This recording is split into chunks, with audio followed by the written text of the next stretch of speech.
I was wrong, and I'm glad to have been wrong. Because by figuring that out, I not only improved my audio system immediately, I'm saving a little money every month. Now, at my core, I'm a skeptic, not a conspiracy theorist, but someone who needs to see the evidence, do things themselves, to really know 100% if something is valid or true, or how something works. I think maybe some of you are the same way. So that's why I'm making this video, to help you come to the possibly same conclusions that I did, and maybe improve your system as well with this one little change. What change is that? Well, I finally went from Tidal to Qobuz. Now, as a skeptic for years, I've heard that, for example, such and such service is better than such and such service. Their sound quality is better on this than that. And it's always struck me as something that just doesn't make sense. If you have the same song, same album, same recording, same specs, it should sound exactly the same. Who cares who you're buying it from? But I was wrong. And I wasn't necessarily wrong with the way I was thinking.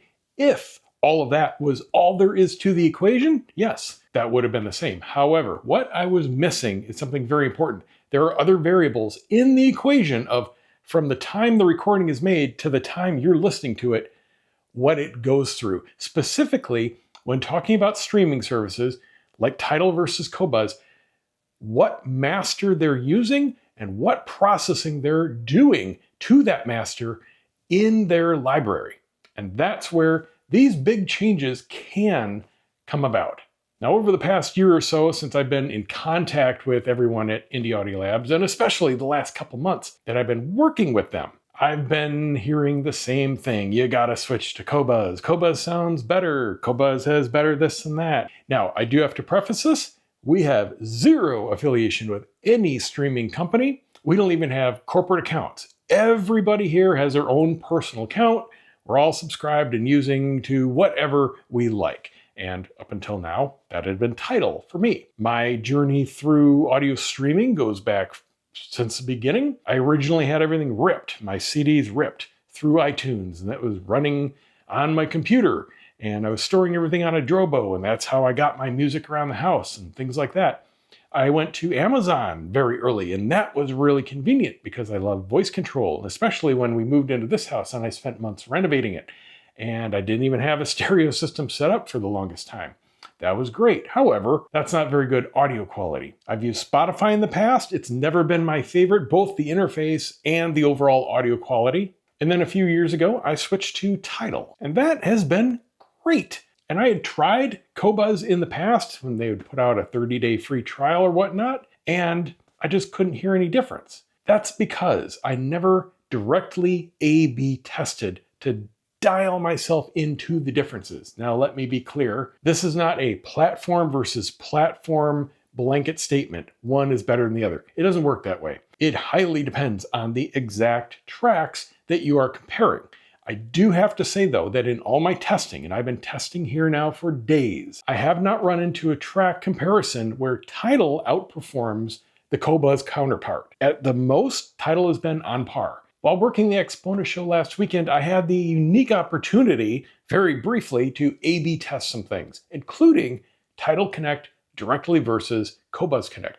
Same world-class system, same everything, just literally switching from one app to the other. And I heard the differences. It was immediate, wasn't on every track, but when it was there, it was obvious. Some tracks simply had a wider soundstage. You could look and see where things were coming from, and they were far beyond the speakers. The Tidal maybe a little more compressed as far as the width.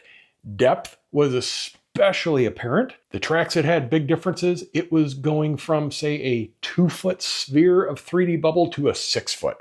It was a big difference. The other thing that was especially evident was the dynamics, especially in the bass for whatever reason. The attack notes on kick drum, on snares, it was layered and more detailed, a lot more palpable. It sounded like it was louder, but I level match. And that is very important because there are level differences between, again, the same track, one service versus the other. And it's not a global thing. This is per track. So if you do these tests and you're listening to things yourself, make sure that you do one thing first. Every track that you're going to test, get out a dB meter, whether it's an app on your phone or using REW, doesn't matter.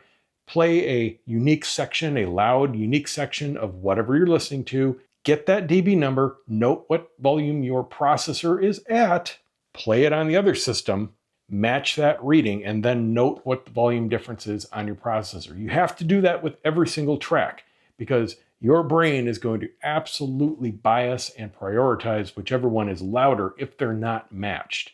So that's very important. Just make yourself a list. These are the songs. This is the service. This is what the volume should be for both of them. Pause one when you're done listening, change your volume, play it on the other, do yourself the A/B test. Now, it's not blind, but it doesn't have to be because all you have to do is pick up on one or two key differences that you're specifically listening for. And once you tune into that, that's it. You can hear it.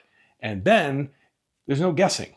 For example, the first 40 seconds of Bubbles. This is a very easy song to demonstrate this on because that first 40 seconds, it especially does the dynamics in the bass, it does the soundstage whip, and it does soundstage depth, front to back.